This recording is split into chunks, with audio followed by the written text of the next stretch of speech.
Hello, everyone. This is recording number 16 for Plato, a class on the Republic. Today we turn to oligarchy, democracy, and tyranny. These constitutions are, according to Plato, progressively unjust. They depart more and more from the best and the second best constitutions.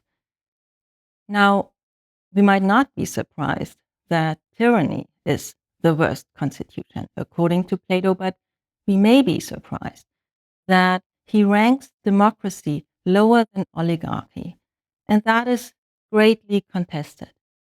Now, I want to focus on an idea that we encountered already earlier, namely that constitutions are characterized and defined by what it is that the people who live in them consider good and pursue as good. And we already saw that in oligarchy, that is money. People love money, desire money, pursue money in oligarchy. Now, we want to look at this a little more closely. People who love money in the way in which Plato conceives of this here are cautious with their money. They do not pick up the most costly and luxurious pursuits because that would mean that they are in danger of losing their wealth. So they are in some sense constrained, and this constraint governs their whole lives. Now, for example, that means that they may lose wars because they are not willing to put resources into them. And there are a number of other such examples in the Republic. We might suspect that Plato, or Socrates as he describes him here, would be quite critical of people whose lives are oriented towards money. But in fact, Socrates says that these people are more decent than a lot of other people. And the reason seems to be precisely this constraint. They are constrained in a way that is not quite like moderation. It is not a virtue, but nevertheless, it is a kind of constraint.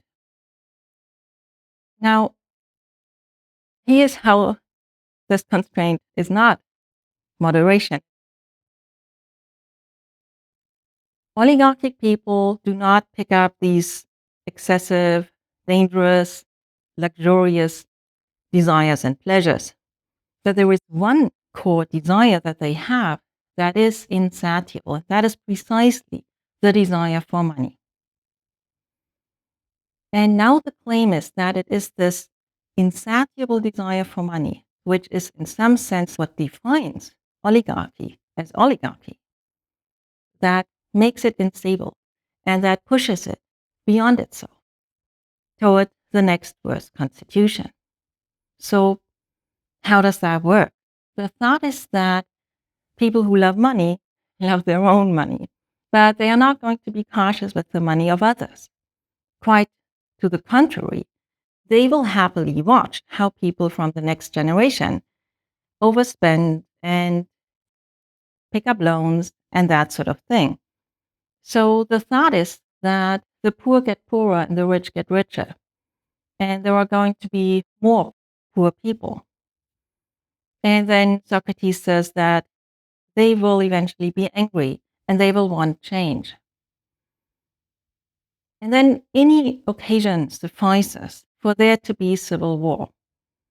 And Socrates says the poor will win and they will install democracy. So that is how we get from oligarchy to democracy, presumably. Okay, so what is democracy? Democracy is again defined by what it is that is seen as good and desired as good. And in this case, it is freedom, the freedom to do whatever you want.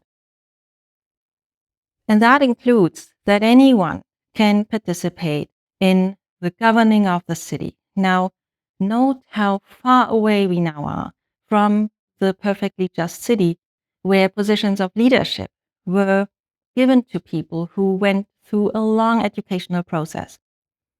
And in democracy, according to Plato, many of the leadership positions are assigned by lottery. And that is not in a way that looks at competence, training, education, or anything like that. Socrates says that democracy can seem to be the most beautiful thing. Several times he says it looks amazing. But he also says it is a kind of anarchy. Now, in what sense anarchy? The thought is that it doesn't have any of the constraint that oligarchy had. And that is that the desire for freedom is going to push people in all sorts of directions. They will pursue anything and everything.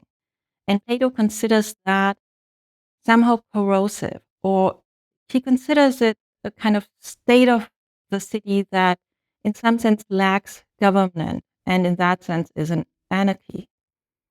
So, and now Socrates stipulates a kind of principle of reversal. He says that an extreme will collapse into its opposite.